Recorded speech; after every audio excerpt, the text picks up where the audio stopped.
الرحمن الرحيم ولقد خلقنا فوقكم 7 طرائق وما كنا عن الخلق غافلين. قال المؤلف المفسر رحمه الله تعالى: أدام النفع بعلومه وعلومكم في الدارين آمين، إلى أن قال: لما ذكر تعالى خلق الإنسان عطف بذكر خلق السماوات السبع، وكثير ما يذكر تعالى خلق السماوات والأرض مع خلق الإنسان، كما قال تعالى: لخلق السماوات والأرض أكبر من خلق الناس. اب مفسر رحمۃ اللہ علیہ فرماتے ہیں کہ اللہ تبارک و تعالی نے جب تخلیق انسان کا ذکر فرمایا تو اس کے بعد فوراً آسمانوں کا ذکر فرمایا، تخلیق سماوات کا ذکر فرمایا، اور فرماتے ہیں کہ قرآن پاک میں بہت سارے مقامات پہ اللہ نے جہاں آسمانوں اور زمین کا ذکر فرمایا ہے اس کے ساتھ تخلیق انسان کا بھی ذکر فرمایا ہے.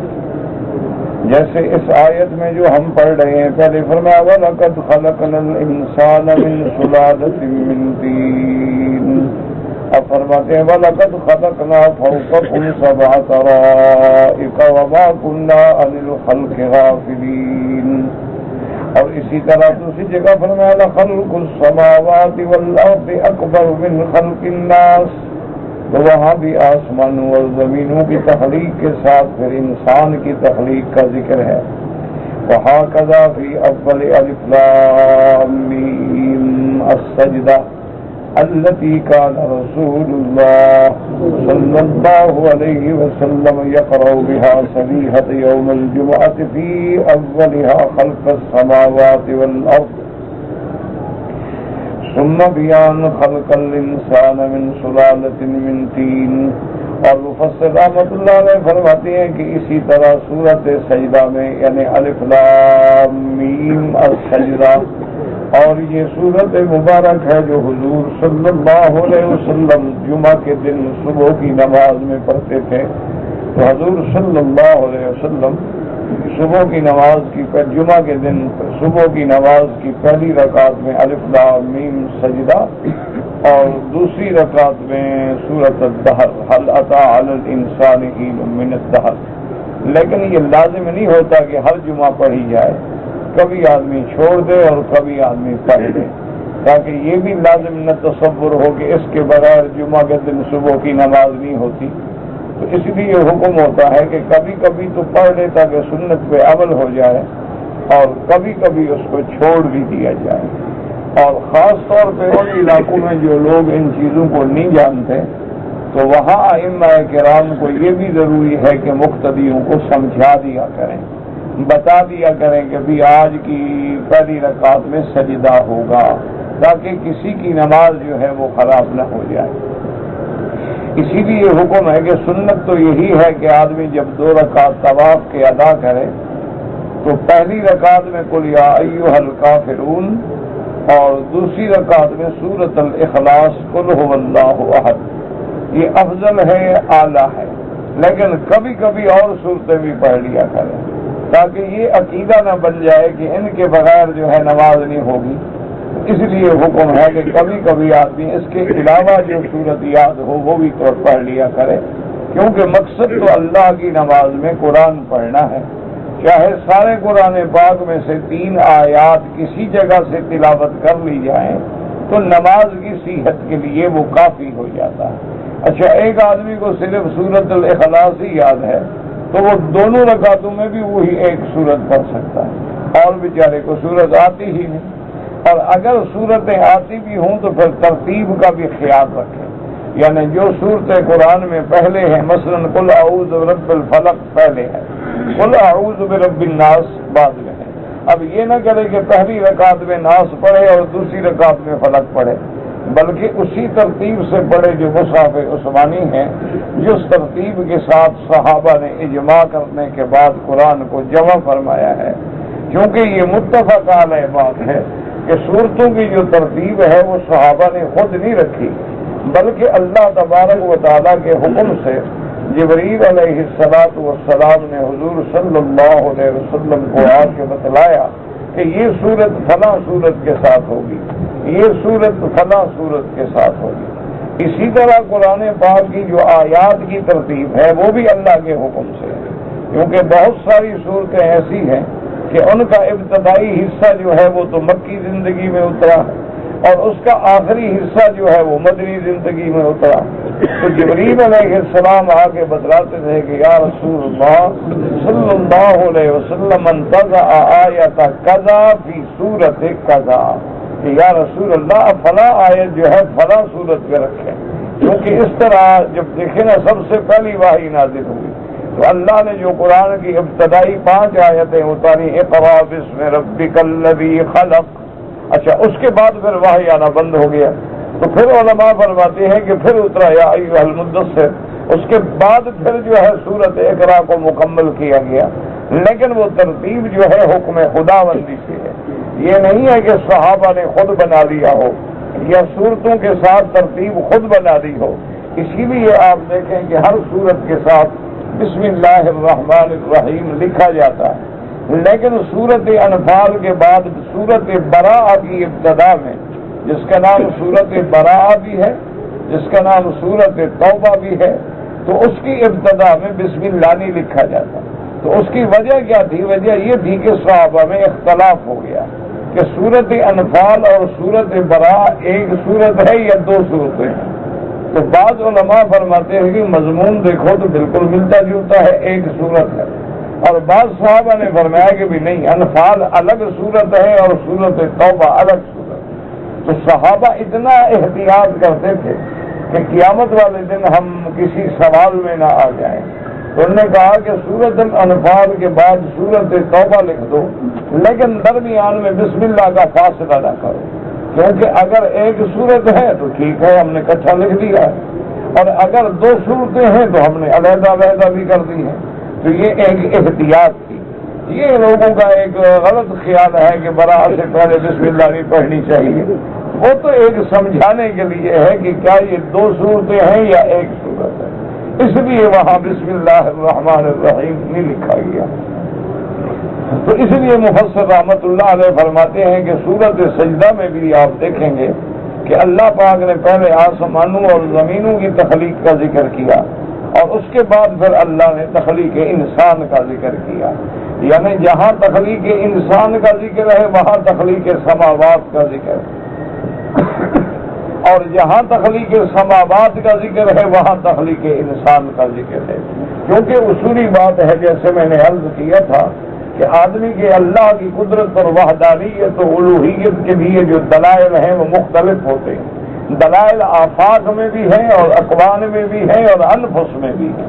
تو اس لیے کبھی اللہ آسمانوں کا ذکر فرماتے ہیں، کبھی زمینوں کا ذکر فرماتے ہیں، کبھی تخلیق انسان کا ذکر فرماتے ہیں کہ وہ ان چیزوں میں غور کرنے کے بعد اپنے خالق کو اور مالک کو پہچانے کہ یہ ہر چیز جو ہے دلالت کر رہی ہے کہ ان لہ الہ واحد، جیسے کہ کسی شاعر نے کہا تھا وفی کل شیء لہ آیۃ، ہر چیز میں اللہ کے لیے نشانیاں ہیں، تدل علی انہ واحد، جو اس بات پہ دلالت کرتی ہیں کہ اس کارخانہ عالم کے بنانے والا بھی ایک ہے اور چلانے والا بھی ہے۔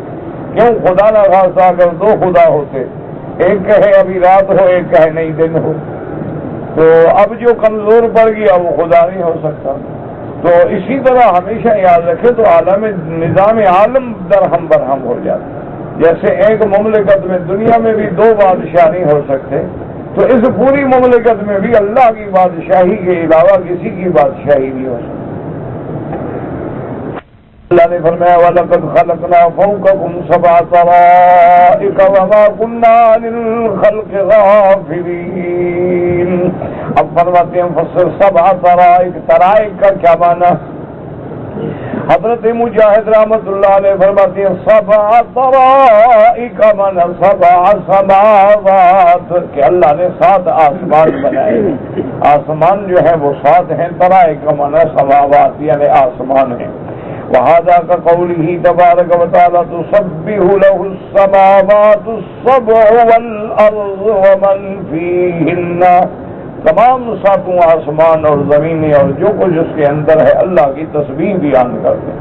تسبیح کا کیا معنی ہوتا ہے؟ یا تو واقعتاً وہ زبان سے تسبیح کہتے ہیں اور وہ تسبیح ہم سمجھ نہیں سکتے، یا تسبیح کا معنی یہ ہوتا ہے جس کو کہتے ہیں علماء تسبیح حالی۔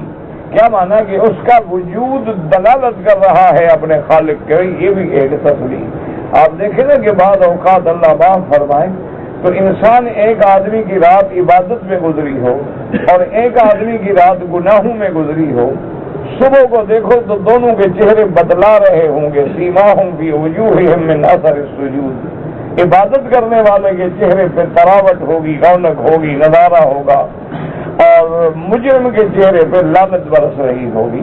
تو اب وہ کہتا تو نہیں ہے نا، لیکن زبان حال خود گواہی دے رہی ہوتی ہے کہ اس کی رات گناہوں میں گزری ہے اور اس بندے کی رات جو ہے وہ عبادت میں گزری ہے۔ اسی لیے آپ دیکھیں نا کہ کبھی مثلاً آپ اپنے گھر میں جائیں اور جا کے تالا کھولیں اور دیکھیں کہ سارا سامان الٹ پلٹ ہو گیا ہے، تو الماریاں کھلی پڑی ہیں اور سامان ٹرنک کھلے پڑے، تو آپ کو اندازہ ہو جائے گا، یعنی وہ خود چیخ کے کہہ رہے ہیں کہ بابا کچھ ہو گیا ہے، کیونکہ جب ہم گئے ہر چیز اپنی جگہ پہ تھی، واپس ہے سب الٹ پلٹ ہو گئی۔ تو مانا یہ ہے کہ کوئی چور، کوئی ڈاکو اندر گھسا ہے اور اس نے ہمارا نقصان کیا۔ تو وہ بعض اوقات یہ ہوتا ہے کہ ہر چیز جو ہے اس کا وجود اپنے خالق پہ دلالت کر رہا ہے، یہ تسبیح ہے۔ اور بعض علماء فرماتے ہیں کہ نہیں، ہر چیز تسبیح کہتی ہے، ہر چیز وَإِن مِّن شَيْءٍ إِلَّا يُسَبِّحُ بِحَمْدِهِ وَلَٰكِن لَّا تَفْقَهُونَ تَسْبِيحَهُمْ۔ اللہ نے فرمایا ہر چیز میری تسبیح تحمید کرتی ہے لیکن تم نہیں سمجھ سکتے ہو۔ تو ہر چیز کو اللہ نے ایک ادراک دیا ہے، حتیٰ کہ جیسے قرآن فرماتے ہیں یومئذ تحدث اخبارها بأن ربك اوحى لها، زمین جو ہے وہ بولے گی اور گواہی دے گی کہ یا اللہ اس بندے نے مجھ پہ نماز پڑھی تھی اور اس نے زنا کیا تھا میرے اوپر۔ تو ایک ایک زمین کا انچ جو ہے وہ گواہی دے گا۔ اسی لیے علماء نے فرمایا کہ جب گناہ کرو تو خیال کیا کرو کہ سب سے پہلے تو اللہ کی ذات دیکھنے والی ہے، کہ اللہ تبارک و تعالیٰ کے آگے کوئی چیز چھپی ہوئی نہیں۔ جب بندے کو یہ یقین ہو جائے کہ میرا ہر عمل میرا خدا دیکھ رہا ہے تو وہ گناہ کیسے کر سکتا ہے؟ اور دوسری بات کا خیال رکھا کریں کہ دو فرشتے بھی دیکھ رہے ہیں، کرامن کاتبین یعلمون ما تفعلون، جو کچھ تم کر رہے ہو صرف دیکھ نہیں رہے بلکہ جانتے بھی ہیں اور لکھ بھی رہے ہیں۔ اور اسی طرح جس زمین پر وہ گناہ ہوتا ہے وہ زمین بھی گواہی دے گی۔ اس لیے علماء نے فرمایا کہ اللہ تبارک و تعالیٰ کی ذات بھی دیکھنے والی، ملائکہ بھی دیکھنے والے اور زمین بھی گواہی دینے والی، اور قیامت میں تیرے اعضاء بھی گواہی دینے والے۔ تو جب چار گواہ تیرے اوپر کھڑے ہوں اور پھر بھی جرم کرتے ہوئے بندے کو حیا نہ آئے تو پھر اس سے بڑا ڈھیٹ انسان تو دنیا میں کوئی پیدا ہی نہیں ہوا نا، کہ جس کو اللہ کا خوف بھی نہ آئے، جس بندے کو فرشتوں کی شرم بھی نہ آئے، جس بندے کو اپنے اعضاء کی قیامت میں گواہی کا ڈر بھی نہ ہو۔ اسی لیے ہے نا حدیث پاک میں کہ اذا لم تستحی فاصنع ما شئت، کہ جب آدمی میں حیا نہ رہے تو پھر جو چاہے کرو۔ گناہوں کی وجہ سے دلوں پہ زنگ لگ جاتا ہے اور دل سیاہ ہو جاتے ہیں۔ جب دل سیاہ ہو جاتا ہے تو گناہ اس کو گناہ نظر ہی نہیں آتا، بلکہ وہ گناہ میں فخر کرتا ہے کہ میں نے ایسا کیا اور میں نے ایسا کیا اور میں نے ایسا کیا۔ تو اس لیے بعض علماء فرماتی سبع طرائق سے کیا مراد ہے؟ سبع سماوات، آسمان۔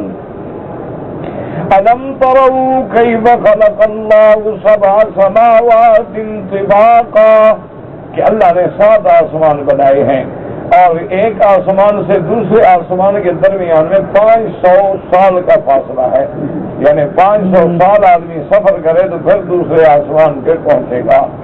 اسی طرح پھر 7 آسمان ہیں اور زمینیں بھی 7 ہیں۔ وَمِنَ الْأَرْضِ مِثْلَهُنَّ، زمینیں بھی اللہ تبارک و تعالی نے 7 بنائی ہیں۔ البتہ ایک بات علماء نے لکھی ہے کہ زمین جتنی 7 زمینوں کی جنس ایک ہے، آسمانوں کی جنس ہی الگ ہے۔ یعنی ایک آسمان اگر اللہ نے مثال کے طور پہ شیشے سے بنایا ہے تو ایک کو چاندی سے بنایا ہے اور ایک کو پیتل سے بنایا ہے، اس کی جنس میں بھی فرق ہے۔ اس لیے جب بھی قرآن میں لفظ آتا ہے تو 7 سماوات سماوات جمع کا صیغہ آتا ہے اور الارض جو ہے وہ مفرد جنس کا صیغہ آتا ہے، اس لیے علماء نے فرمایا کہ زمین کی تو ایک ہی جنس ہے، لیکن آسمان جو ہے وہ اللہ نے مختلف اجناس سے پیدا فرمائے۔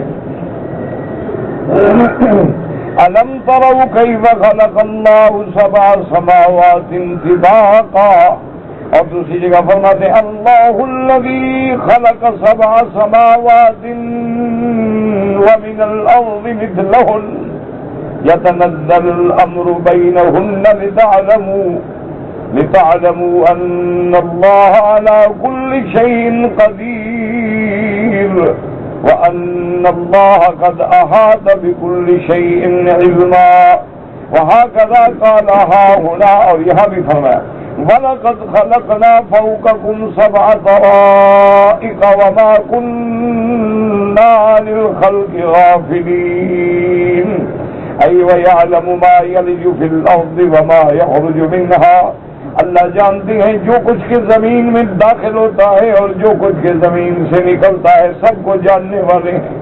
وَمَا يَنزِلُ مِنَ السَّمَاءِ وَمَا يَعْرُجُ فِيهَا، جو کچھ آسمانوں میں تیرے اعمال چڑھتے ہیں اس کو بھی جانتے ہیں، اور جو کچھ آسمانوں سے اترتا ہے اس کو بھی جانتے ہیں۔ وَهُوَ مَعَكُمْ أَيْنَمَا كُنْتُمْ وَاللَّهُ بِمَا تَعْمَلُونَ بَصِيرٌ، اللہ تعالیٰ کی ذات جو ہے وہ تیرے ساتھ ہے۔ کیا معنی معیت کا؟ معنی معیت علمی، کہ جب ہر چیز اللہ کے علم میں ہے تو گویا ہر چیز اللہ کے ساتھ ہے، اور اللہ ہر چیز کے ساتھ ہے، کوئی چیز چھپی ہوئی ہے، اس لیے کہ جو چیز علم میں ہو نا وہ قریب ہوتی، اور جو چیز علم میں نہ ہو وہ بعید ہوتی۔ آپ نے دیکھا نا کبھی آدمی کی چابیاں جیب میں ہوتی ہیں اور ڈھونڈ باہر رہا ہوتا ہے کہ علم نہیں ہے، اور علم ہو فلاں جگہ رکھی ہیں تو جا کے اٹھا دیتا۔ تو وہ معیت سے مراد معیت علم ہوتی ہے یا معیت نصرت ہوتی ہے۔ وَهُوَ مَعَكُمْ أَيْنَمَا كُنْتُمْ وَاللَّهُ بِمَا تَعْمَلُونَ بَصِيرٌ وَهُوَ سُبْحَانَهُ لا يحجب عنه سماء ولا أرضا ولا جبل إلا يعلم ما في بحره ولا بحر إلا يعلم ما في كعره يعلم عدد ما في الجبال والتلال والرمال والبحار والكفار والأشجار، یہ اسی کی ذات ہے کہ کوئی آسمان اللہ تبارک و تعالیٰ کے دیکھنے میں رکاوٹ نہیں بن سکتا کہ حجاب بن جائے، نہیں، ہر چیز سامنے ہے۔ نہ کوئی زمین، جیسے ہم تو اوپر دیکھ رہے ہیں نیچے کیا پتہ نہیں، لیکن اللہ کے آگے کوئی چیز چھپی ہوئی نہیں۔ ولا جبل، کوئی ایسا پہاڑ نہیں، اللہ جو کچھ کیا اس کے غاروں کے اندر ہے وہ بھی جانتے ہیں۔ ولا بحر الا يعلم ما في قعره، اور کوئی دریا نہیں جو اس کے تہ میں ہے اس کو بھی جانتے ہیں۔ يعلم عدد ما في الجبال والتلال والتلال والرمال والبحار والكفار والاشجار، اللہ کی ذات جانتی ہے کہ کتنے پہاڑ ہیں، کتنے ٹیلے ہیں، کتنے ریت کے ذرے ہیں، کتنے دریاؤں کے قطرے ہیں، کتنے جنگل ہیں، کتنے درخت ہیں، ہر چیز کے جاننے والا جو ہے وہ اللہ تبارک و تعالی ہے۔ واللہ الذی لا الہ الا هو عالم الغیب والشہادہ، اور یہ علم کسی کو نہیں، نہ اللہ نے کسی نبی کو دیا نہ کسی ولی کو دیا ہے۔ اللہ نے کچھ چیزیں عطا فرمائی ہیں لیکن ذرے ذرے کا علم جو ہے وہ صرف اللہ کی ذات ہے،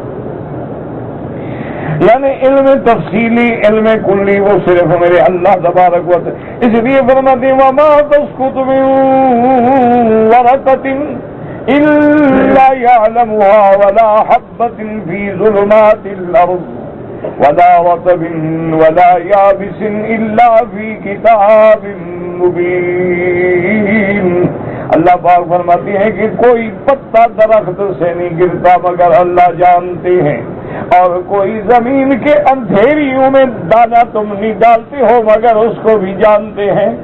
اس لیے ہر وہ چیز چاہے رطب ہے یا یابس ہے سب جانتے ہیں، اور صرف جانتے نہیں بلکہ اللہ نے اس کو کتاب میں لکھ کے محفوظ فرما دیا ہے۔ تو ہر چیز اللہ کے علم میں ہے، کائنات کا ذرہ ذرہ اللہ کے علم میں ہے۔ اس لیے علماء فرماتی ہیں کہ اگر النملۃ السوداء فی اللیلۃ الظلماء علی الصخرۃ الصماء، کہ اگر اندھیری رات ہو، سیاہ رنگ کی چیونٹی ہو، سیاہ رنگ کے پتھر پہ چل رہی ہو تو اس کے پاؤں کی آواز کو بھی سنتے ہیں۔ یہ صفت جو ہے میرے اللہ تبارک و تعالیٰ کی ہے، اس میں کوئی اس کا شریک نہیں۔ عالم الغیب والشہادہ، جو چیزیں تو اس سے چھپی ہیں اس کو جانتے ہیں، جو چیزیں ظاہر ہیں اس کو جانتے ہیں۔ لا یخفی علیہ شیء فی الارض ولا فی السماء، آسمانوں اور زمینوں میں کوئی چیز نہیں جو اللہ کے آگے چھپی ہو۔ اس لیے فرماتے ہیں کہ ہم نے آسمان پیدا فرمائے، ہم نے بندوں کو پیدا کر کے یہ نہیں کہ چھوڑ دیا ہو یا ہم غافل ہوں، بلکہ ہم نے پھر ان کے زندہ رہنے کے لیے جو اسباب ضروریہ ہیں وہ بھی عطا فرمائے۔ وَأَنزَلْنَا مِنَ السَّمَاءِ مَاءً بِقَدَرٍ فَأَسْكَنَّاهُ فِي الْأَرْضِ وَإِنَّا عَلَى ذَهَابٍ بِهِ لَقَادِرُونَ فَأَنشَأْنَا لَكُم بِهِ جَنَّاتٍ مِّن نَخِيلٍ وَأَعْنَابٍ لَكُمْ فِيهَا فَوَاكِهُ كَثِيرَةٌ وَمِنْهَا تَأْكُلُونَ وَشَجَرَةً تَخْرُجُ مِنْ طُورِ سَيْنَاءَ تَنبُتُ بِالدُّهْنِ وَصِبْغٍ لِلْآكِلِينَ وَإِنَّ لَكُمْ فِي الْأَنْعَامِ لَعِبْرَةً نُسْقِيكُم مِّمَّا فِي بُطُونِهَا وَلَكُمْ فِيهَا مَنَافِعُ كَثِيرَةٌ وَمِنْهَا تَأْكُلُونَ وَعَلَيْهَا وَعَلَى الْفُلْكِ تُحْمَلُونَ ذَكَّرْنَا وَلَا بِهِ الَّذِي لَا تُعَدُّ وَلَا تُحْصَى۔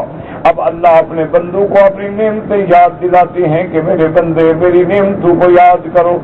یاد کرنے کا معنی یہ نہیں ہوتا کہ تم زبانی کہتے ہو اللہ تیری لاکھ لاکھ شکر، تیری لاکھ لاکھ نعمت، یہ معنی نہیں ہوتا۔ یاد کرنے کا معنی یہ ہے کہ اللہ کی نعمتوں کو اللہ کے حکم کے مطابق استعمال کرو۔ اللہ نے تمہیں آنکھ کی نعمت دی ہے تو اس کا معنی کیا ہے کہ اس کو کسی غیر حرام پہ استعمال نہ کرو۔ اللہ نے تمہیں عقل دیا ہے تو اس کو فساد میں استعمال نہ کرو۔ اللہ نے تمہیں طاقت دی ہے تو اس کو غلط کاموں میں استعمال نہ کرو۔ یہ شکر ہے اللہ کی نعمتوں کا، یہ شکر ہم دیکھ رہے ہیں کہ نعمت ہے، اب اس کو کوئی جوتے میں رکھ کے پہنے، یہ تو ظلم ہے نا، کوئی استعمال غلط کر رہے ہو۔ تو اللہ نے ہمیں آنکھیں دی، ہاتھ دیا، عقل دیا، دماغ دیا، کیوں دیا؟ اسی لیے کہ ہم گناہ کریں، ہم لوگوں کی عورتوں کو دیکھتے رہیں، طواف کرتے رہیں۔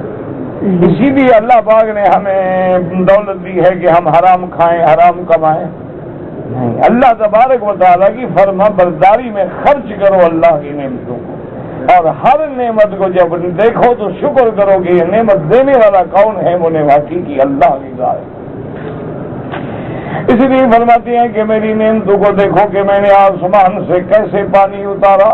سب سے پہلے تو یہ دیکھو کہ اگر پانی نہ ہوتا تو کوئی جاندار زندہ، وَجَعَلْنَا مِنَ الْمَاءِ كُلَّ شَيْءٍ حَيٍّ، اللہ نے ہر جاندار کی زندگی پانی سے رکھی ہے۔ اس لیے بڑے قرے ہیں، دیکھیں نا یہ زمین تو سب سے چھوٹا قرہ ہے، بڑے بڑے قرے ہیں، یعنی زمین سے 16 گنا بڑے قرات، بڑے بڑے مقام موجود ہے، لیکن پانی نہیں، ہوا نہیں، بندہ کیسے زندہ ہے؟ تو سب سے پہلی نعمت تو یہ ہے کہ اللہ نے پانی پیدا کیا۔ اچھا، اس کے بعد یہ دیکھو کہ اگر پانی اللہ پاک یکدم اتار دیں تو ہم ڈوب کے مر جائیں، اللہ تھوڑا اتاریں تو پیاس سے مر جائیں۔ اچھا، اللہ ہمیں اندازے کا پانی دے دیں کہ بھی 3 مہینے کا پانی ہم آپ کو دے رہے ہیں، آپ انتظام کریں، تو کون 3 مہینے کے ٹینک بنائے گا؟ کہاں رکھے گا پانی؟ اچھا، اگر ہم بڑے بڑے ہاؤس بنا کے پانی کو ذخیرہ بھی کر لیں تو پانی کھڑے کھڑے خراب ہو جائے گا، ہوا پیدا ہو جائے گی، امراض پیدا ہو جائیں گے، جراثیم پیدا ہو جائیں گے۔ تو اللہ نے کیسا نظام بنایا؟ اس لیے فرمایا کہ ہم اتارتے ہیں پانی لیکن بے قدر، اندازے سے کہ کتنا اترے، تاکہ اتنا ضرورت ہے میرے بندوں کو بس اتنا دے دو۔ اور جب اندازے ٹوٹ جاتے ہیں تو پھر دنیا تباہ ہو جاتی ہے۔ اس لیے اللہ فرماتی ہے کہ جب نوح علیہ السلام کے زمانے میں طوفان آیا تو قرآن کہتے ہیں انا لما طغى الماء، کہ پانی حد سے نکل گیا، حملناکم فی الجاریہ، پھر ہم نے حکم دیا نوح علیہ السلام کو کہ کشتی میں سوار ہو جاؤ، اب کوئی نہیں بچ سکتا۔ اس وقت اللہ نے آسمان کے دروازے بھی کھول دیے اور زمینوں کو بھی حکم دیا کہ پانی نکالو۔ دونوں پانی نکل کے جب جمع ہوئے تو پورے عالم پہ طوفان آ گیا اور ساری دنیا غرق ہو گئی، الا جو نوح علیہ السلام کے ساتھ تھے، صرف انہی کو اللہ نے نجات دی۔ اس کے بعد نوح علیہ السلام کی 3 بیٹے ہیں، حام، سام، یافس۔ پھر ان 3 بیٹوں سے آگے اللہ نے پوری دنیا کو پھیلایا ہے، تو اس لیے حضرت نوح کو آدم ثانی بھی کہتے ہیں کہ آدم اول جو ہے وہ تو حضرت آدم ہے، ان کی اولاد میں حضرت نوح ہے۔ پھر آگے جو دنیا پھیلی ہے یہ حضرت نوح کی اولاد ہے۔ حضرت نوح علیہ السلام کے 3 بیٹے تھے، حام، سام، یافس۔ یہ جتنا عرب کنٹریز ہیں یہ سب سام کی اولاد ہیں، اسی طرح جتنی افریقن کنٹریز ہیں یہ سب یافس کی اولاد ہیں، اور جتنے ہمارے ایشین ہیں یہ سب حام کی اولاد ہیں۔ اسی سے پھر اللہ نے اولاد کو پھیلایا، اللہ نے نسلوں کو بڑھا دیا اور قیامت تک کے لیے اللہ نے ایک سلسلہ بنا دیا۔ تو اب اللہ فرماتے ہیں کہ ہم نے ایک پانی اندازے سے اتارا۔ اچھا، پھر پانی کو ذخیرہ کیسے کیا کہ بعض پانی جو ہے اس کو تو برف بنا کے پہاڑوں کی چوٹیوں پہ جما دیا، اتنا اونچا محفوظ کیا، اور وہ جناب اتنی برف ہے کہ کوئی چیز بھی گرے ختم، نہ اس میں جراثیم پیدا ہوتے ہیں، نہ اس میں کوئی کیڑے مکوڑے لگتے ہیں، برف میں کیسے پیدا ہے؟ پھر اس برف کو پگھلایا گیا، تو پگھلانے کے لیے بعض تو ایسے ندی نالے بنے کہ آگے آگے تمہارے دریا بن گئے، جیسے دیکھیں یہ دریائے جہلم ہے، یہ دریائے کابل ہے، یہ دریائے سوات ہے، یہ دریائے چناب ہے، یہ دریائے ستلج ہے، یہ بیاس ہے، یہ راوی ہے، یہ فلان ہے۔ عرب میں بھی ایسے دریائے نیل ہے، فرات ہے، یہ سب بڑے بڑے دریا ہے۔ اچھا، کچھ پانی جو ہے وہ پہاڑوں کی رگوں میں، رگوں سے اندر جا کے زمین کے اندر داخل ہو جاتا ہے، پھر وہ پانی جو ہے کہیں تو چشمے کی شکل میں خود بخود ابل پڑتا ہے، اور کہیں ہم کنواں کھود کے اس کو نکالتے ہیں۔ تو اللہ نے ایک ایسا نظام بنایا ہے کہ صرف اس پانی پر ہی غور کر لو تو آدمی کو لازم اعتراف کرنا پڑے گا کہ لا الہ الا اللہ وحدہ لا شریک لہ لہ الملک ولہ الحمد یحیی ویمیت وہو علی کل شیء قدیر۔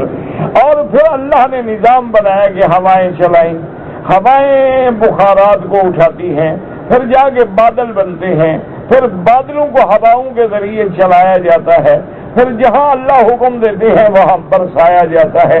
تو ایک ایسا نظام اللہ نے قائم کر دیا ہے کہ اگر آدمی صرف اسی میں غور کرے، اسی کے اندر تفکر و تدبر کرے تو اللہ کی الوہیت کا، اللہ کی وحدانیت کا، اللہ کی قدرت کاملہ کا اس کو اعتراف کرنا ہوگا کہ یا اللہ ہم باقی تیری نعمتوں کا شکر نہیں کر سکتے۔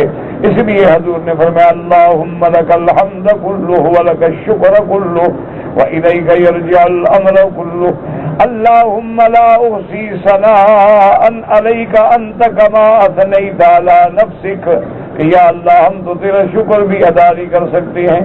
اس لیے قرآن کہتا ہے وَإِن تَعُدُّوا نِعْمَتَ اللَّهِ لَا تُحْصُوهَا، اگر تم اللہ کی نعمتوں کو شمار کرو تو تم تو گن بھی نہیں سکتے ہو۔ دیکھو نا، صرف یہ آنکھ کا نظام دیکھ لو، جو آنکھ کے ڈاکٹر ہیں نا ان کے پاس دیکھو اور جا کے سمجھو، دماغ آدمی کا ہل جائے گا کہ اللہ نے کیسے بنایا ایک سسٹم، کیسے پردے بنائے ہیں، کیسے پتلی بنائی ہے، کیسے اس میں پھر اللہ نے اس نور کا مرکز دماغ سے جوڑا ہے، یعنی آدمی حیران۔ اچھا، پھر آنکھوں کو اگر یہاں رکھ دیتے روزانہ لوگوں کی آنکھیں پھوٹ جاتی، پھر اس کو کیسے محفوظ کیا ہے کہ ہر طرف سے ہڈی رکھ دی ہے کہ اگر آدمی گر بھی جائے تو یہ نہیں کہ آنکھ تو نہیں نکل جائے گی نا۔ تو یہ سارے نظام پہ اگر آدمی غور کرے تو لازماً اس کو اعتراف کرنا پڑے گا ہاں یہ الگ بات ہے کہ وہ دولت کے نشے میں ہو، گناہوں کے نشے میں ہو، کفر کی اندھیریوں میں ہو اور اس کو کچھ نظر نہ آئے تو یہ الگ بات ہے. یا اللہ دلوں پہ مہریں لگا دیں تو پھر بھی کچھ سمجھ نہیں آتا. جب اللہ کا تبارک و تعالیٰ کسی کے دل پہ مہر لگا دیں تو ہدایت اندر داخل ہی نہیں ہوتی. ختم اللہ علی قلوبہم وعلی سمعہم وعلی ابصارہم غشاوۃ ولہم عذاب عظیم. اس لیے فرماتے فی انزالہ القطر من السماء بقدر کہ ہم آسمان سے اندازے کے مطابق پانی اتارتے ہیں. ای بحسب الحاجت الی کثیرا ویفسد الارض والعبران، حاجت سے زیادہ نہیں اتارتے کیونکہ زیادہ ہوگا تو طوفان بن جائے گا، زمینیں اور تمہاری تعمیریں، تمہاری بلڈنگیں، تمہاری عمارات سب گر جائیں گی. ولا قلیلا فلا یکفی الزروع والثمار، اتنا تھوڑا بھی نہیں اتارتے کہ زمین کو پورا بھی نہ ہو، زمین کو فائدہ بھی نہ پہنچائے، نہ آبادی ہو اور نہ پھل ہو. بل بقدر الحاجت الیہ من السقی والشرب والانتفاع بہ، اللہ اتنا اندازے کے مطابق پانی اتارتے ہیں کہ تاکہ تیرے پینے کے کام، پلانے کے کام، نفع اٹھانے کے کام آ جائے. حتی ان الاراضی التي تحتاج ماء کثیرا لزرعها فلا تحتمل دمنتها الارض الجرز.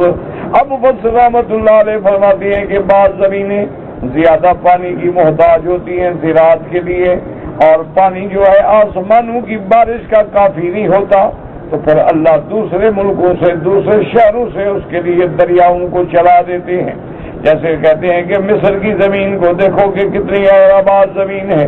یسوق اللہ الیہا ماء النیل، اللہ تبارک و تعالی نے اس کے لیے دریائے نیل پیدا فرمایا. ماہ تین احمر، اس کے ساتھ سرخ مٹی آتی ہے.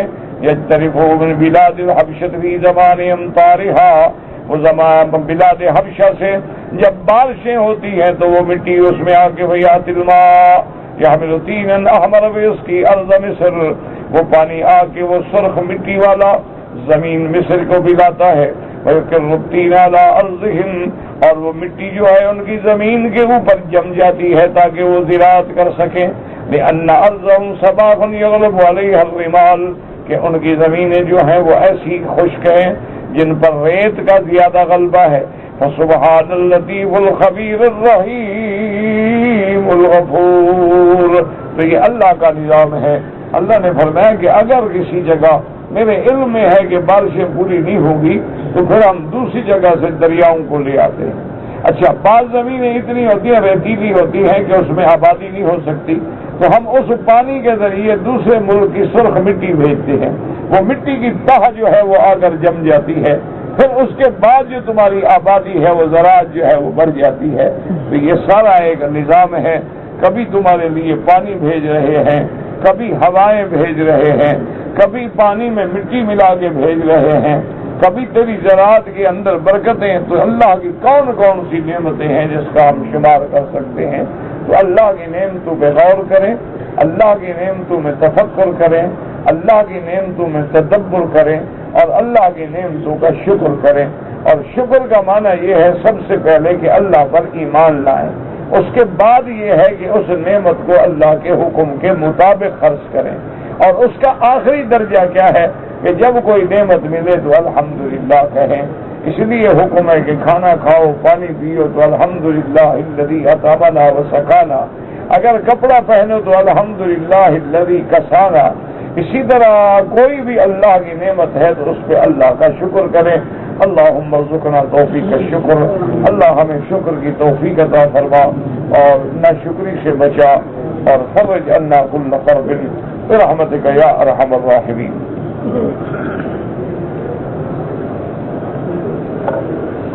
کہتے جی کہ بعض لوگ جو ہیں جو دعویٰ کرتے ہیں کہ ہم حدیث پہ خود عمل کرتے ہیں، وہ کہتے ہیں ہم اب مسلمان ہوئے ہیں. چلو شکر ہے، ہو گئے نا.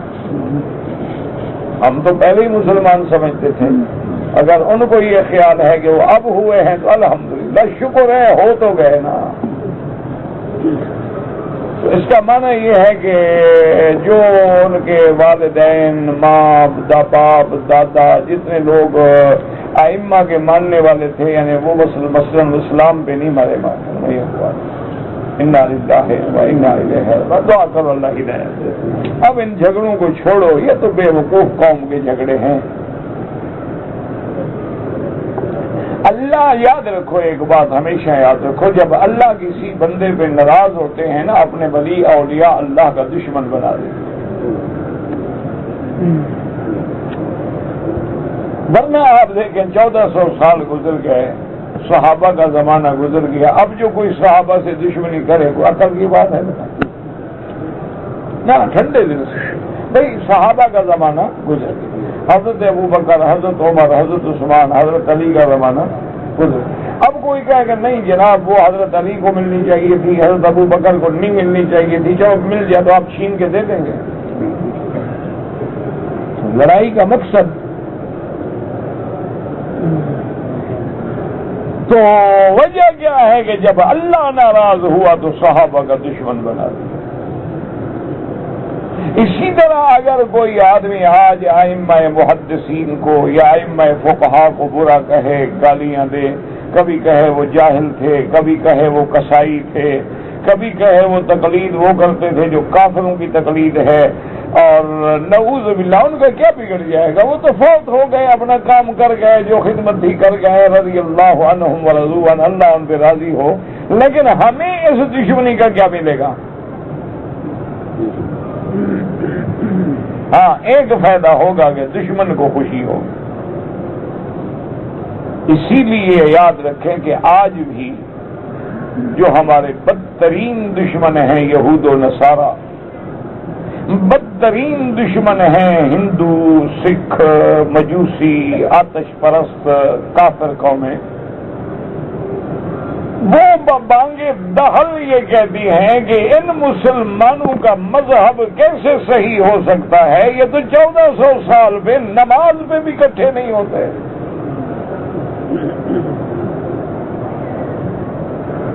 وہ کہتے ہیں یہ کیسے مسلمان ہیں؟ ابھی تک 1400 سال گزر گئے نماز پہ لڑ رہے ہیں.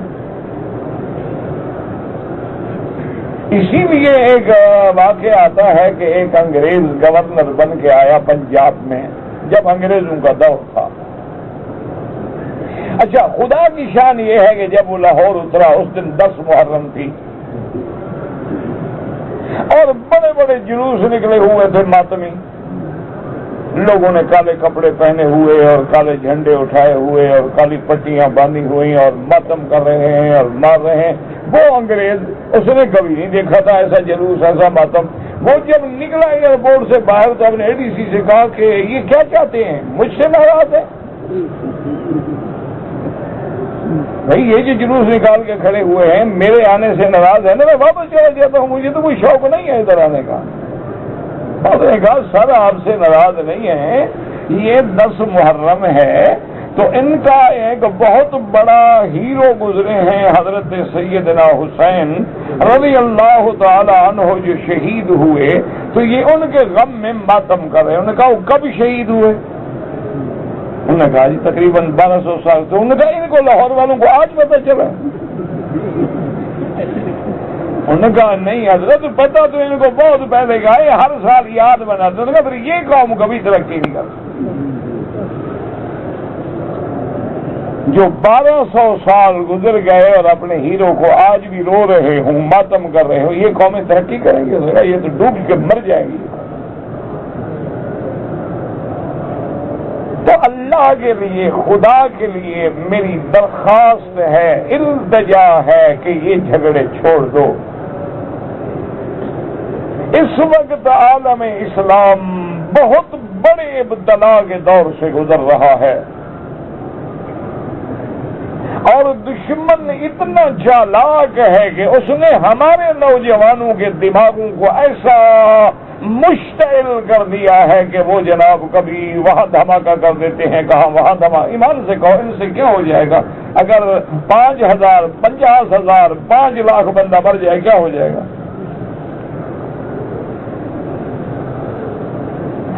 اصل مقصد دشمن کا کیا ہے کہ اس نے ایکسپلائٹ کیا ہوا ہے کہ جب یہ کریں گے تو ہم کہیں گے یہ دیکھو مسلمان، یہ دیکھو یہ ہے مسلمان. جو بے گناہوں کو مارتا ہے، کبھی مسجدوں میں دھماکے کرتا ہے. آج میں اخبار میں پڑھ رہا تھا کہ مفتی صاحب تھے مولانا شمس الدین صاحب، اللہ ان کی قبر پہ کروڑ رحمتیں کرے، وہ درس کے لیے نکلے بیچارے، گولی مار دی گئی. اچھا ایمان سے گئے، اس کا کیا دشمنی ہے کسی سے؟ اور اسی طرح ایک ٹھنڈے دل سے سوچیں کہ جو لوگ مثلاً ائمہ کو ماننے والے ہیں یا علماء کو ماننے والے ہیں، مشائخ کو ماننے والے ہیں، اساتذہ کو ماننے والے ہیں، ان کے ادب کا تو یہ عالم ہے کہ وہ تو جوتا پہن کے اللہ کے محرم میں داخل نہیں ہوتے کہ کہیں بے ادبی نہ ہو جائے. وہ مکے مدینے میں گولی چلا سکتے ہیں.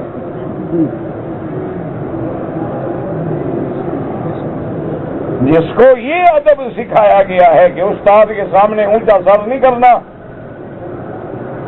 استاد کوئی غلط بات بھی کہہ بیٹھے تو گستاخی نہیں کرنا، استاد تمہارا باپ ہوتا ہے. تو وہ آدمی کبھی، جو آدمی اپنے استاد کو برا نہیں کہہ سکتا، وہ کسی امام کو برا کہہ سکتا ہے، اور جب امام کو نہیں کہہ سکتا تو کبھی صحابی کو برا کہہ سکتا ہے. اور جب ہم دل میں سب کا ادب ختم کر لیں کہ چھوڑو یار، استاد کیا بندہ ہے، استاد کیا ہے، بندہ ہے نا. امام ان کے کیا امام یار، امام اوپر سے اترے تھے، وہ بندے تھے. صحابی ان کا صحابی کیا ہے یار، وہ بھی ہماری طرح انسان تھے. اللہ نے ہمیں قرآن اور رسول کے حکم کا دیا ہے ماننے کا، باقی تو کسی کی نہ مانو. تو قرآن پہنچایا کس نے؟ مانو تو قرآن کی، لیکن قرآن کس نے پہنچایا؟ پھر تو وہی بات ہوگی جو شیعہ کہتے ہیں. وہ کہتے ہیں کہ 3 آدمیوں نے قرآن جمع کیا، ابو بکر، عمر، عثمان، وہ تینوں ہمارے دشمن تھے، اس لیے ہم قرآن نہیں مانتے. جب 3 کا انکار ہوا تو گویا قرآن کا انکار ہو گیا. جب صحابہ کا ادب ختم ہو گیا تو حدیث کا کیا اعتبار رہا؟ اس لیے خدا کا خوف کریں، تمام اختلافات کو بھول جائیں، حضور صلی اللہ علیہ وسلم کی امت کو قرآن و سنت پہ چلنے دیں، اور کسی بھی حال میں کوئی بندہ دین کی طرف آ رہا ہے خدا کے لیے اس کو آنے دیں. جب وہ دین میں آ جائے گا کوئی غلطی ہو تو ٹھیک کر دیں. انسان ہے کسی حال میں بھی. اب دیکھیں نا، یہی ہم کہتے ہیں کہ اللہ کی رحمتیں دیکھیں کہ دشمن اسلام کے مٹانے کے در پہ ہے. اللہ نے بھی لوگوں کے دل میں اسلام کی محبت زیادہ ڈال دی ہے. جو رش رمضان میں ہوتا تھا اب سارا سال عمرے کا رش ہے. کفر جتنا روک رہا ہے اسلام اتنا بڑھ رہا اور بڑھے گا. اسلام سلامتی کا مذہب ہے، ایمان امن سے عبارت ہے، اور مسلم کی تو تعریف ہی یہ ہے کہ من سلم المسلمون عن لسانہ و یدہ، جس کی زبان اور ہاتھ کے فتنوں سے مسلمان محفوظ ہو وہ مسلمان ہوتا ہے.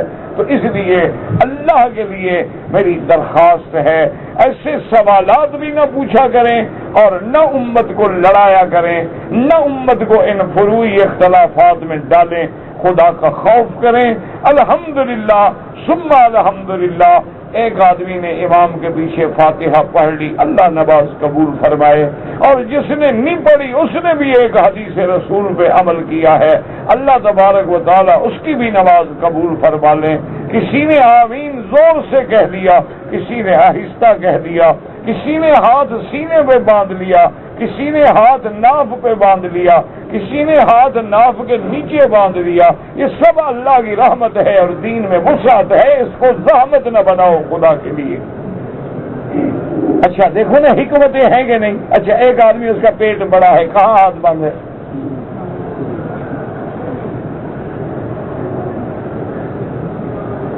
اچھا اس کو اچھا بعض آدمی شلوار نیچے باندھتا ہے، بعض پیٹ کے بھی اوپر ادھر باندھتے ہیں، اور اس کا کیا کرو گے؟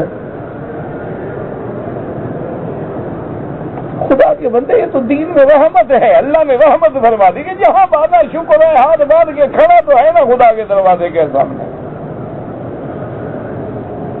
پتہ ہے کہ ہمارے یعنی آپ دیکھیں کہ اللہ کا نبی خاتم الانبیاء امام الانبیاء رحمت دو عالم صلی اللہ علیہ وسلم بیٹھے ہیں. ایک بدو آیا، جنگل کا رہنے والا تھا، پڑھا لکھا تھا نہیں. نماز وغیرہ پڑھنے کے بعد جب فارغ ہوا تو اللہ سے دعا مانگ رہا ہے. بدو ہے، اس کی اپنا عقل ہے، اپنا دماغ ہے. کہنے لگا اللہ میاں تو نے مجھے مفت پیدا کیا ہے، مجھے آپ نے پیدا کیا مفت میں، آپ کے کو پیسے لگے پیدا ہونے میں؟ اور تمہارے ماں باپ کے لگے ہوں تو لگے ہوں، تمہارے تو نہیں لگے نا. تو کہنے لگا اللہ میاں تو نے مجھے مفت پیدا کیا اور پیٹ میں بھی مفت رزق دیا، پیدا ہونے کے بعد ماں کا دودھ بھی مفت دیا، یا جنت بھی مفت دے دے، کیا رگڑے لگ رہا. اور اس کی ایک دل سے دعا نہیں کر رہی ہے، حضور خوش رہے مرا، دیکھو کیسی دعا کی. میں نے کہا اللہ میاں ہم بلا اپنے عمل سے یا محنت سے جنت پہنچ سکتے ہیں؟ آپ مہربانی کرو جنت بھی مفت دے دو، بغیر حساب کے دے دو، ہم کہاں حساب دینے کے قابل ہیں. تو اصل بات یہ ہے کہ دعا دل سے نکلتی ہے. دعا جو ہے وہ اللہ تبارک و تعالی اس اخلاص کو دیکھتے ہیں، اس طلب کو دیکھتے ہیں کہ مجھے میرے بندے نے کس طلب سے پکارا. یہی وجہ ہے آپ دیکھیں کہ بڑے بڑے میں نے دیکھے ہیں پڑھے لکھے، بڑے بڑے اسکالر، بڑے بڑے مولوی، بڑے بڑے مفکر، بڑے بڑے مدبر، وہ جناب اللہ کی نعمتوں سے محروم رہ گئے اور جاہل کامیاب ہو گئے. کیا ہے ان کو تو دماغ میں اکڑ تھا نا میں عالم ہوں، اللہ نے اسی اکڑ میں گردن توڑ دی. اچھا تم عالم ہو، ماشاء اللہ، میں عقل نہ دیتا تم پاگل ہو کے پاگل خانے میں کھڑے ہوتے، عالم کہاں سے بنتے. اس لیے آپ دیکھیں کہ بڑے بڑے علماء، بڑے بڑے خطیب، بڑے بڑے لیڈروں کی اولاد نافرمان ہوتی ہے،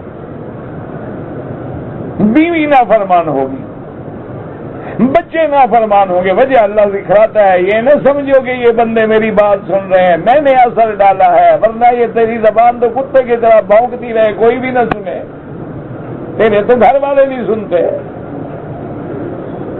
یہ میری مہربانی ہے کہ تیری زبان میں اثر ڈالتا ہوں اور چند بندوں کے دلوں میں میں ان کے تبدیلی کا ذریعہ بنا دوں، ورنہ میری مرضی ہے تیری تو اپنے نہیں سنتے ہیں تو یہ کیسے سنیں گے. اس لیے خدا کے لیے اب حضور کی امت کو ان جھگڑوں میں نہ لڑاؤ کہ جناب ہم کھڑے کیسے ہوں اور فاتحہ نہیں پڑھیں گے تو کیا ہوگا. اور یہ سارا الحمدللہ ائمہ اربع برحق ہے، اور ائمہ اربع کا تمسک جو ہے وہ کتاب اللہ اور سنت رسول اللہ سے ہے. باقی ان میں اختلاف کیوں ہوتا ہے؟ ایک امام کو حدیث ملی ہے، ایک امام کو حدیث نہیں ملی ہے. اور کبھی یہ ہوتا ہے کہ حدیث تو دونوں کو ملی ہے لیکن اللہ نے سوچنے کا فہم جو ہے، عقل جو ہے، انداز جو ہے وہ الگ الگ دیا. اب دیکھیں امام شافعی رحمت اللہ علیہ فرماتے ہیں کہ جو بندہ عمرہ کرے یا حج کرے اپنے 3 بال ادھر سے یا کدھر سے کاٹ ڈالے، بلکہ وہ فرماتے ہیں کہ یعنی اگر وہ حلقن کسرن حرکن اور نطفن 3 بال کھینچ لے، 3 بال ایسے کاٹ لے، 3 بالوں کو آگ لگا کے جلا دے، وہ کہتے ہیں احرام سے نکل گیا.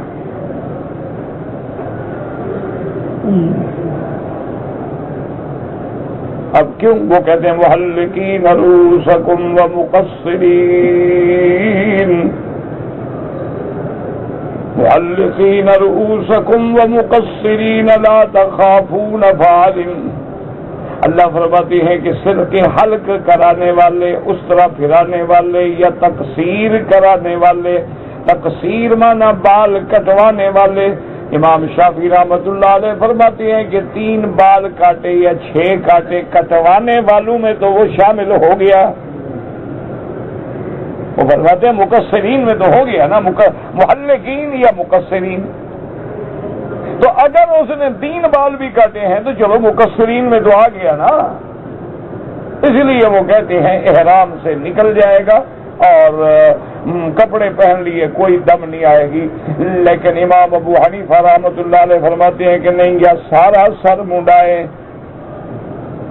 یا سارے سر سے بال کٹوائے، کم از کم ربع راس جو ہے وہ کٹ جائے. اچھا، ان کی دلیل کیا ہے؟ یہی دلیل ہے محلقین رؤوسکم ومقصرین. وہ فرماتے ہیں یہ قرآن اللہ نے محمد مصطفیٰ پہ اتارا ہے. اب ہم دیکھیں کہ حضور نے 3 بال کاٹے ہیں یا سارے بال کٹوائے ہیں. تو اب جھگڑا کیا ہے؟ بات تو یہ ہے کہ دونوں قرآن کو سمجھ رہے ہیں. تمسک تو دونوں قرآن پاک سے کر رہے ہیں. تو اسی لیے ہمیشہ یاد رکھیں کہ ائمہ اربع جو ہیں اور اللہ ان کی قبروں پہ کروڑوں رحمتیں فرمائے. اچھا، خدا کی شان ہے کہ ایک دفعہ امام شافعی رحمت اللہ علیہ، اچھا ان کے نزدیک یہ ہے کہ مقتدی کو فاتحہ پڑھنی چاہیے. امام شافعی رحمت اللہ علیہ جو ہیں ان کے نزدیک جو تحقیق ہے وہ کہتے ہیں امام کے پیچھے مقتدی فاتحہ پڑھے. اچھا، خدا کی شان ہے کہ ایک دفعہ آپ کو بغداد جانا ہوا اور اسی مسجد میں موقع ملا جہاں امام ابو حنیفہ رحمۃ اللہ علیہ کا ساتھ مدرسہ بھی ہے اور آپ وہاں دفن بھی ہیں. اور امام شافعی رحمۃ اللہ علیہ کی عادت مبارک تھی کہ وہ کبھی امام نہیں بنتے تھے. جب نماز کا وقت آتا تھا کسی اور بندے کو آگے کھڑا کرتے تھے. وہ کہتے بھی سب کا بوجھ اٹھانا مجھ سے نہیں ہو سکتا، کیونکہ امام ذمہ دار ہے نا. تو اس دن شاگرد حیران رہ گئے کہ جب نماز کا وقت ہے تو امام صاحب جلدی سے مصلی پہ چلے گئے اور خود کھڑے ہو گئے اور امام بن کے نماز پڑھا دی. شاگرد حیران ہو گئے کہ بھی امام صاحب تو کبھی ایسا نہیں کرتے. آج خلاف توقع کسی نے کہا بھی نہیں کہ حضرت آپ نماز پڑھائے، لیکن خود مصلی پہ آ گئے. جب فارغ ہو گئے تو نے پوچھا حضرت آج تو آپ نے خلاف عادت کیا. فرمایا بات یہ ہے کہ میں اس جگہ بیٹھا ہوں جہاں امام ابو حنیفہ نے ساری زندگی پڑھایا ہے، تو مجھے شرم آئی تو میں نے کہا کہ اگر پیچھے کھڑا ہوں اور فاتحہ نہ پڑھوں تو پھر اپنا مسلک چھوڑنا پڑے گا، لہذا امام کیوں نہ بن جاؤں. امام کے فاتحہ پڑھنے میں جھگڑا ہے ہی نہیں، نہ ان کے نزدیک بھی امام پڑھے گا میرے نزدیک بھی پڑھے گا. تو لہذا میں نے ادب کیا ہے امام ابو حنیفہ رحمۃ اللہ علیہ کے اس مقام کا. یعنی ایک وقت کا امام ہے لیکن ادب دیکھو. اور یہ بھی اپنے دماغوں میں ایک بات یاد رکھ لینا کہ امام شافعی اللہ اس کی قبر پہ رحمت کرے بہت بڑے امام ہیں، لیکن امام ابو حنیفہ کے شاگردوں کا شاگرد ہے. امام شافعی نے سارا علم محمد بن حسن شیبانی سے پڑھا ہے اور محمد بن حسن شیبانی جو ہے وہ امام ابو حنیفہ کے شاگرد ہیں. امام احمد بن حنبل تو پھر امام شافعی کے شاگرد ہیں. تو خدا کے بندے، ہم نے تو ابھی 2 اور 2 4 نہیں سیکھا ہے اور اعتراض کریں ہم بڑے بڑے محدثین پر یا ائمہ فقہا پہ، تو اللہ ہمیں ہدایت دے. میں تو ہمیشہ دعا کرتا ہوں تمہاری مرضی، گالیاں دو، برا کہو، برا سمجھو، تم جانو تمہارا کام جانے. ویسے گالیاں بھی دو تو میرا فائدہ ہوتا ہے، میرے گناہ گر جاتے ہیں، تیرے بڑھ جاتے ہیں. فائدہ ہی فائدہ ہے، گھاٹا ہے ہی نہیں مسلمان. کچھ لوگ اب دیکھیں کیسے سوال کرتے ہیں، پھر کہتے ہیں مولوی صاحب کو کہ قرآن مجید میں 4 اماموں کا ذکر نہیں ہے. صحابہ کا ذکر ہے، 4 صحابہ کا، ابو بکر، عمر، عثمان، علی کا ذکر ہے. اچھا، امام بخاری کا نام ہے قرآن شریف، امام مسلم کا، تو پھر بخاری مسلم چھوڑ دیں کیونکہ قرآن میں نام نہیں ہے. تم 6 کتابیں چھوڑ دو، ہم 4 امام چھوڑ دیں. آؤ چلو شروع کرتے، جھگڑا نہ کرو، آؤ ہمارے ساتھ فیصلہ کرو. کوئی عقل کرو، خدا کا خوف کرو. اسی طرح تو کوئی کہہ دے کہ عشاء کی 4 رکعتیں بھی قرآن میں نہیں ہیں، پھر مغرب کی 3 رکعتیں بھی قرآن میں نہیں ہیں، تو لہذا سب کو چھٹی. خدا کا خوف، اللہ سے ہدایت سے.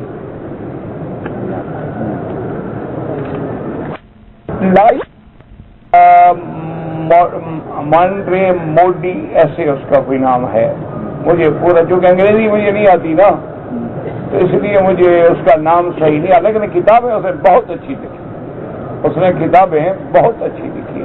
آپ ایسا کریں کہ برمودا مثلث کے نام سے ایک کتاب ہے، اس کا اردو ترجمہ بھی چھپ گیا ہے، اس کا نام ہے برمودا مثلث ٹرائنگل. وہ اس کا لکھنے والا جو ہے اسی نے لکھی لائف آفٹر لائف.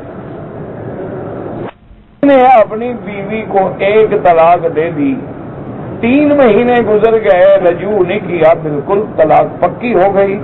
اب اگر وہ دوبارہ میاں بیوی سلو کرنا چاہتے ہیں تو نکاح دوبارہ کرنا ہوگا، اور کوئی مشکل نہیں. مولوی کو بلاؤ، 2 گواہ بلاؤ، خطبہ پڑھے، نکاح پڑھ لے، السلام علیکم، اور کیا کرنا ہے.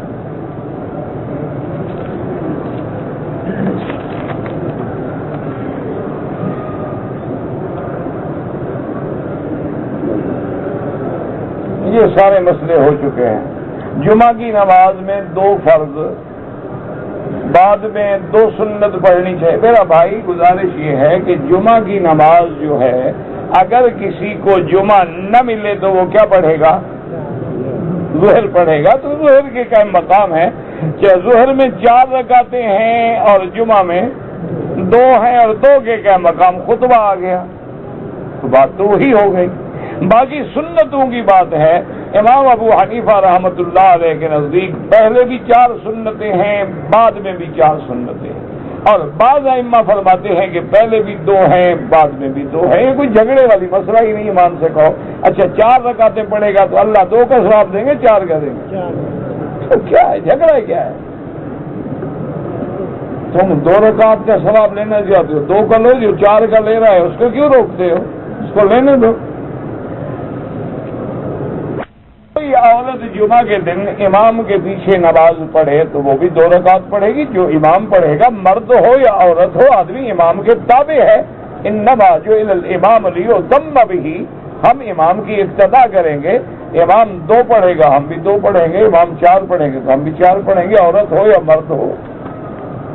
کہ جی آج کل جو پرفیوم اور خوشبوئیں ملتی ہیں ان کے لگانے سے نماز ہو جاتی ہے، فتویٰ تو اسی پہ ہے علماء کا کہ ہو جاتی ہے، لیکن تقویٰ اسی میں ہے کہ احتیاط کرو، یہ چیزیں استعمال نہ کرو. اور اگر تمہیں پرفیوم وغیرہ کا شوق ہے تو فری الکوحل، جو الکوحل کے بغیر بنے ہوئے ملتے ہیں وہ لے لیا کرو. نماز پڑھتے ہوئے خیال آگے پیچھے ہو جاتا ہے. یہ خیال آگے پیچھے اس لیے ہوتا ہے کہ تیرے نماز میں خیال نہیں، ورنہ 2 خیال اکٹھے نہیں ہو سکتے، ہمیشہ خیال ایک رہے گا. اگر تیرا خیال نماز میں صحیح ہو، دوسرا خیال آ کیسے سکتا ہے؟ دیکھو نا، اب انگوٹھی ہے، 1 انگلی میں آئے گی کہ 2 میں؟ تو اگر تیرا خیال نماز میں پورا ہو تو اور خیال داخل کیسے ہوگا؟ اس کا معنی ہے کہ نماز میں تم توجہ نہیں کر رہے ہو.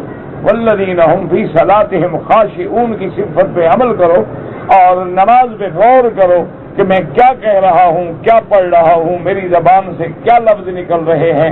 انشاءاللہ چند دنوں میں یہ خیالات وغیرہ سب ختم ہو جائیں گے. بنگلہ دیش میں فوت ہو، اللہ مغفرت فرمائے. جو بھی علماء فوت ہوئے اللہ ان کی قبر پہ باغ جنت بنائے. اگر کوئی غیر مسلم زمزم مانگے تو دے سکتے ہیں، بالکل دے سکتے ہیں. ابو جہل زمزم نہیں پیتا تھا، اگر ابو جہل پی سکتا تھا رام چندر بھی پی سکتا ہے. لیکن تم اس نیت سے دینا کہ اللہ زمزم کی برکت سے اس کو مسلمان کر دے.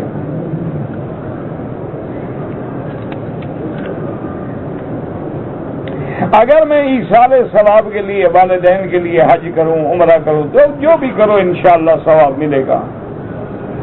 طواف زندہ کے لیے نہیں، آپ اپنے لیے کرو، ان کے لیے دعا کرو.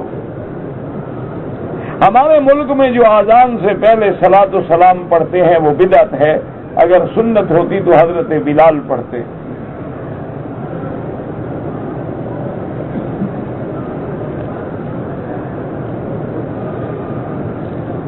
جو لوگ عقیدہ رکھیں کہ انبیاء عالم الغیب ہیں وہ کافر ہو جاتے ہیں. عالم الغیب صرف اللہ کی ذات ہے. اللہ چاہتے ہیں تو انبیاء کو بعض غیب کی باتیں بتا دیتے ہیں، نہ چاہیں تو نہیں بتاتے. اگر ایک آدمی عمرے کے دوران مزدوری بھی کرتا رہا جائز ہے؟ کہتے جی کہ داڑھی کو مہندی کے علاوہ بھی کوئی کلر لگا سکتے ہیں، جو مرضی ہے لگاؤ، صرف کالا نہ لگاؤ، بس کلر لگاؤ، مہندی لگاؤ، کچھ بھی لگاؤ۔ الحناء والوسم، حدیث میں آتا ہے الحناء والوسم کہ مہندی اور بسمہ وہ ملا کے لگایا جائے۔ بہرحال کالا رنگ نہ ہو اور جو مرضی ہے لگاؤ۔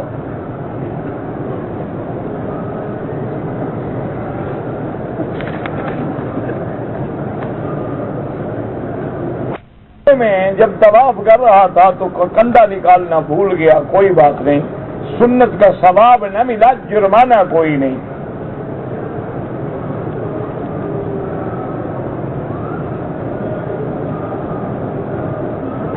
سینے سے احرام باندھا، صفا کے 7 چکروں کے بعد ظہر کی اذان ہو گئی، میں نے اپنے اور بیٹی کے بال مروہ پر ایک عورت سے کینچی لے کر کاٹے اور بعد میں نفل مروہ پر پڑھ، کوئی حرج نہیں، لیکن بال کتنے کاٹے؟ اگر ٹک لگایا تھا تو دم پڑ گئی، بیٹی کے تو تھوڑے سے کاٹنے تھے، تمہارے لیے جو ہے اگر تم نے 2-3 بال کاٹے ہیں تو دم دینی ہوگی، بال بھی کٹواؤ اور ایک بکری دم بھی ادا کرو۔ کہ ہم جب عمرے کے لیے آئے مدینہ منورہ سے تو ہم نے طواف کے بعد صفا کے لیے ہم آئے، لیکن مجھے یاد نہیں کہ میں نے صفا کی نیت کی تھی یا نہیں کی تھی، تو ادھر گئے کیوں تھے آپ؟ نہیں، صفا کی طرف آخر کیوں گئے؟ نیت تھی تو گئے تھے نا، اور نیت کیا ہوتی ہے؟ کیا مل گئی مدینہ یونیورسٹی میں مجھے نہیں پتا، میں فرانس سے آئی ہوں، تو آپ یہ ایسا کریں کہ یونیورسٹی سے رابطہ کریں، یونیورسٹی کے چانسلر سے، ام القری مکہ میں اور جامعہ اسلامیہ مدینہ میں۔ سورت فاتحہ نماز میں 2 دفعہ پڑھ لی، کوئی بات نہیں، قرآن ہے 100 دفعہ پڑھو۔ حضور پاک نے ایک آیت ساری رات نماز میں پڑھی، ان تعذبہم فانہم عبادک وان تغفر لہم فانک انت العزیز الحکیم۔ نماز کھڑی ہو جائے، نماز میں مل جائیں، نماز کے سلام پھیرنے کے بعد فوراً 2 سنتیں پڑھ لیں یا سورج نکلنے کے بعد پڑھ لیں۔ نماز کے سجدے میں شک ہو گیا تو نماز ہی نہیں ہوگی، پھر سجدہ صاحب کرو۔ نماز جنازہ میں رفع یدین احناف تو نہیں کرتے، جو کرتے ہیں ان پر دلیل ہے، ان سے پوچھیں۔ رقم بالکل غلط ہے، ملے تھے، میں نے لے کر دھوبی کو دیا، اپنے استعمال کے، جب ہدیے میں ملے جائز ہے، استعمال کرو، جس کو چاہو دو۔ اگر عورت کو حیض ہو جائے تو میقات پہ آ کے غسل کر کے نیت کر لے، لیکن مکے میں آ کے بیٹھی رہے، جب پاک ہو تو عمر